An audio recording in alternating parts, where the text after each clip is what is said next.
Assalamualaikum warahmatullahi wabarakatuh.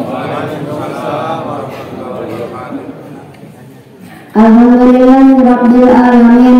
Puji dan syukur marilah kita panjatkan kehadirat Allah Subhanahu wa taala yang telah memberikan begitu banyak kenikmatan kepada kita sekalian.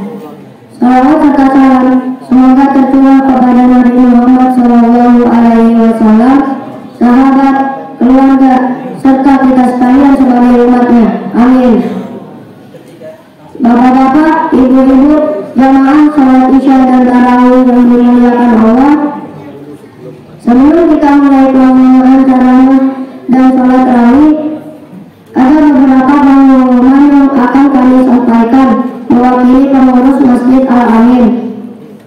Pertama, kami sampaikan tentang penerimaan kotak amal salat tarawih. Saldo awal hari kemarin sebesar Rp925.000. Penerimaan kotak amal salat tarawih hari kemarin, hari Jumat, tanggal 7 Maret 2025 Masehi atau 8 Ramadan 1446 Hijriah, yaitu sebesar Rp556.000.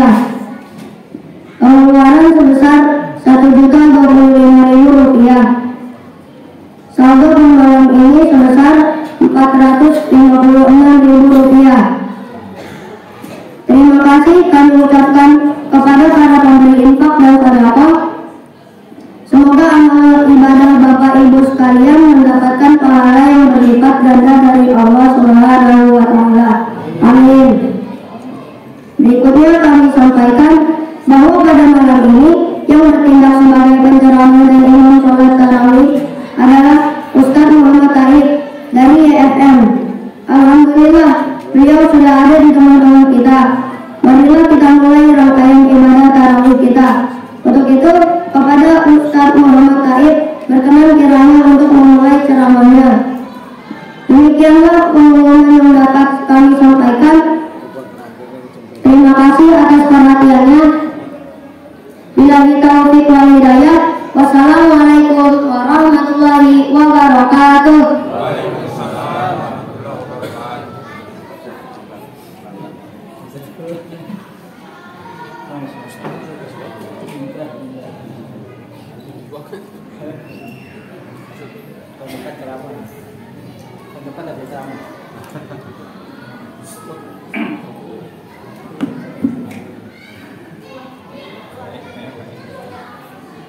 Bismillahirrahmanirrahim. Assalamualaikum warahmatullahi wabarakatuh. Waalaikumsalam warahmatullahi wabarakatuh. Innal hamdalillah nahmaduhu wa nasta'inuhu wa nastaghfiruh wa na'udzu billahi min shururi anfusina wa min sayyiati a'malina may yahdihillahu fala mudilla lahu wa may yudlil fala hadiya lahu.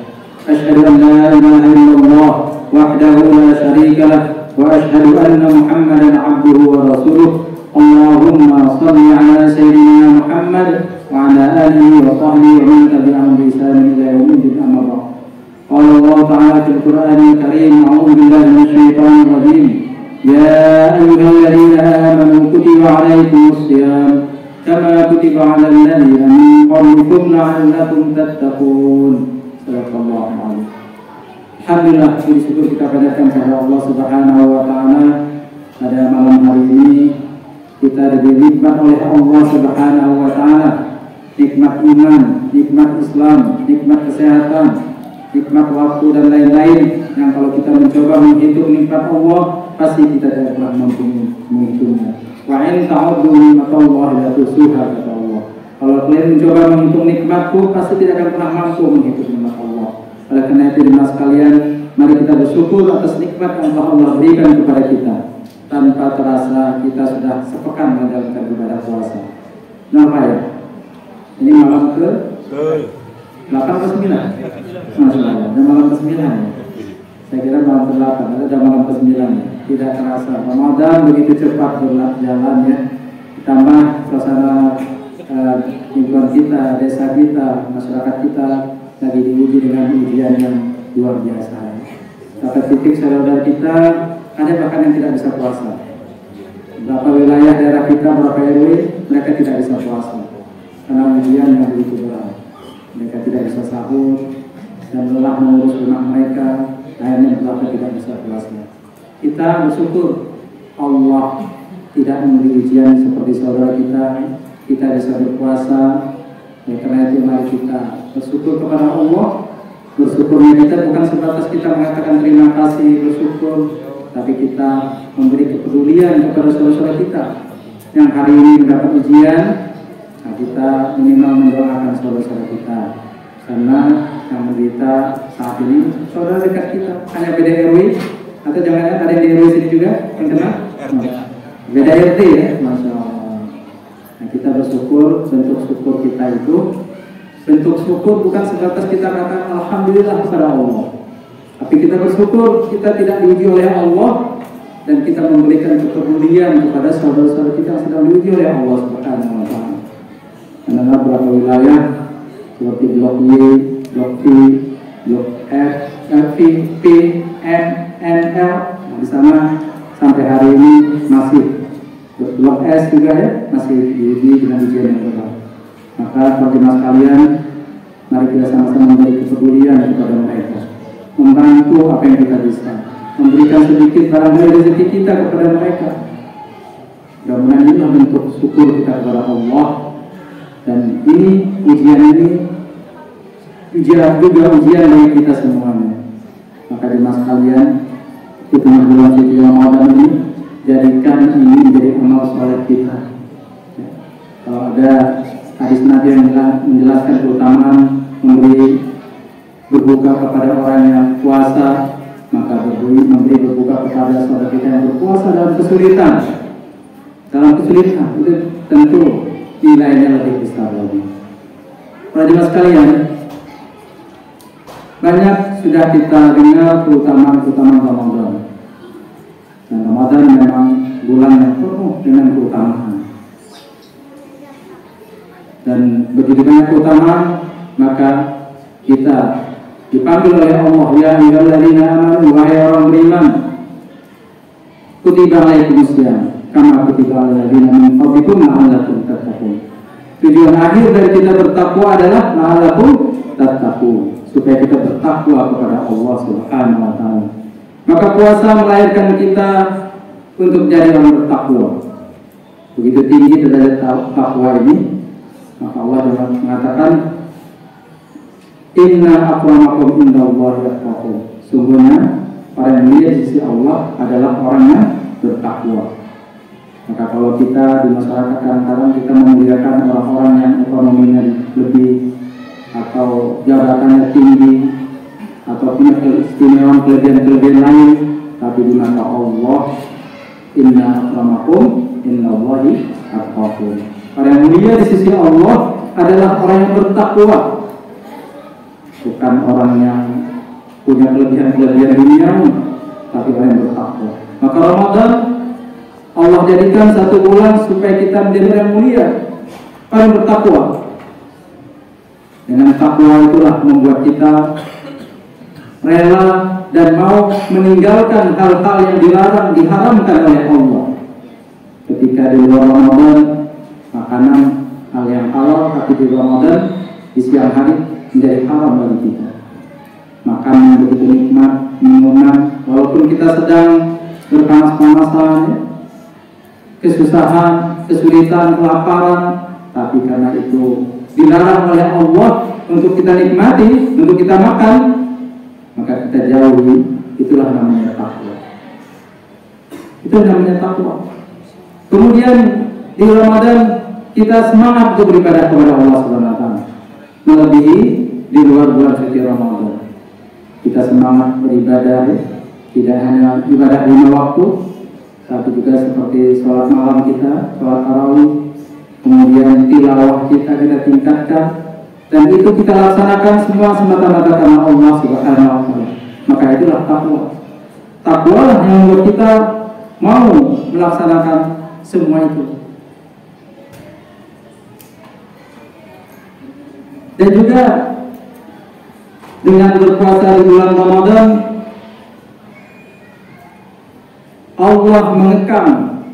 setan-setan yang mengalir dalam darah kita.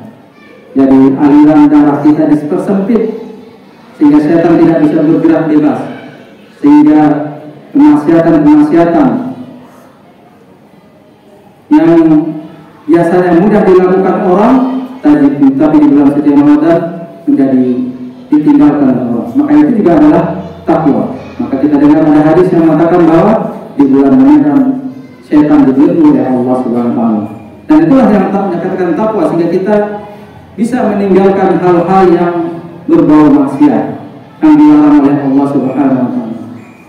Dan bahkan kalau di bulan Ramadan biasanya orang sembarangan berbicara, tapi di bulan Ramadan kita kadang-kadang mengatakan hati-hati berbicara, ini bulan Ramadan, jangan berbohong, ini bulan Ramadan, ya kan bikin hal-hal yang tidak baik di bulan suci Ramadan. Inilah yang namanya takwa. Maka Ramadan Allah jadikan satu bulan agar kita terangkat derajatnya. Allah begitu sayang kepada kita, Allah ingin menyelamatkan kita, maka Allah kasih kesempatan. Kalau bulan-bulan biasanya kita lalai, selama 11 bulan kita banyak lalai, meninggalkan kewajiban yang sunnah juga kita tinggalkan, maka Allah kasih satu bulan buat kita sehingga kita terangkat derajat kita dan kita bisa menjadi orang bertakwa. Kemudian puasa juga menjadi penghalang dari siksaan api neraka. Sebagaimana Rasulullah SAW bersabda, yang artinya puasa adalah perisai yang dapat melindungi seorang hamba dari siksa api neraka. Puasa adalah perisai.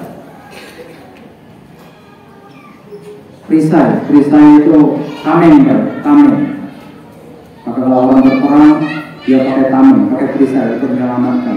Nah, puasa merupakan tameng bagi kita, perisai kata Rasulullah. Perisai dari mana? Perisai dari godaan-godaan setan. Perisai dari berbuat hal-hal dari Allah. Di dunia kita dijaga dengan perisai-perisai itu, kemudian di akhirat juga kita dijaga dari api neraka. Rasulullah SAW bersabda, barang siapa yang melakukan puasa satu hari di jalan Allah, maka Allah akan menjauhkan dari neraka sejauh perjalanan 70 tahun. Jadi kata Rasulullah, siapa orang yang menjalankan puasa di jalan Allah, maka Allah akan menjauhkan ia dari neraka sejauh 70 tahun. Jadi satu hari kita berpuasa dengan iman dan takwa, dengan niat di jalan Allah, maka Allah menjauhkan kita sejauh perjalanan 70 tahun dari neraka.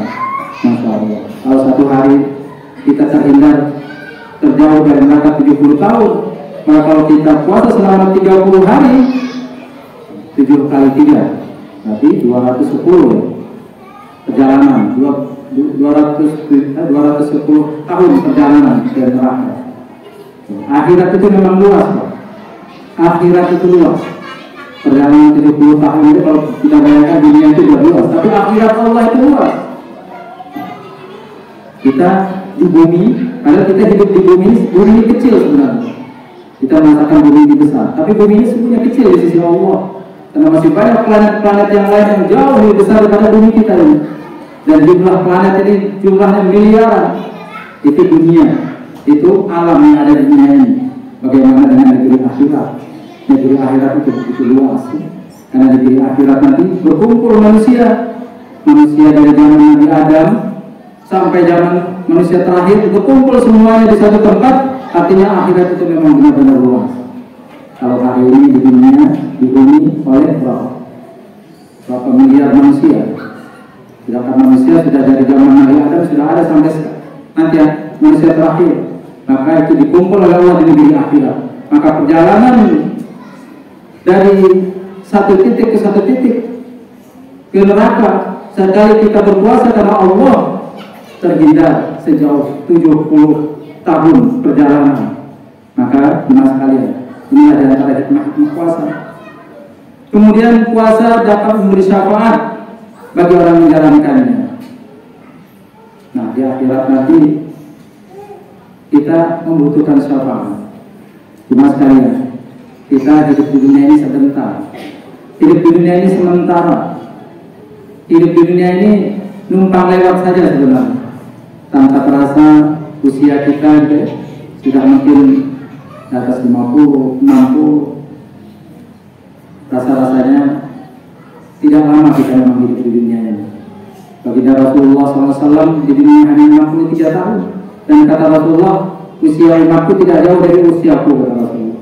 Jadi usia kita memang tidak jauh dari usia Rasulullah. Maka itu sebentar. Sebentar lagi kita akan tinggalkan dunia ini. Kita akan menuju negeri akhirat.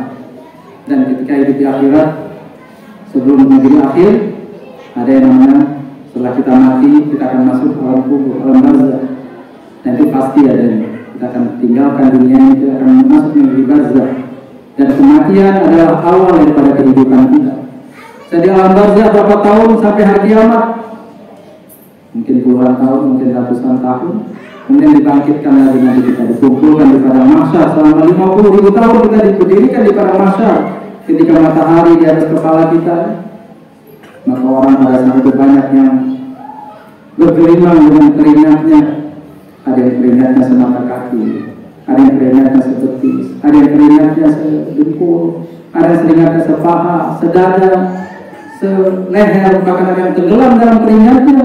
Itu tergantung amal-amal di dunia. Maka pada saat kondisi seperti itu kita butuhkan syafaat. Maka puasa bisa memberi syafaat kepada kita.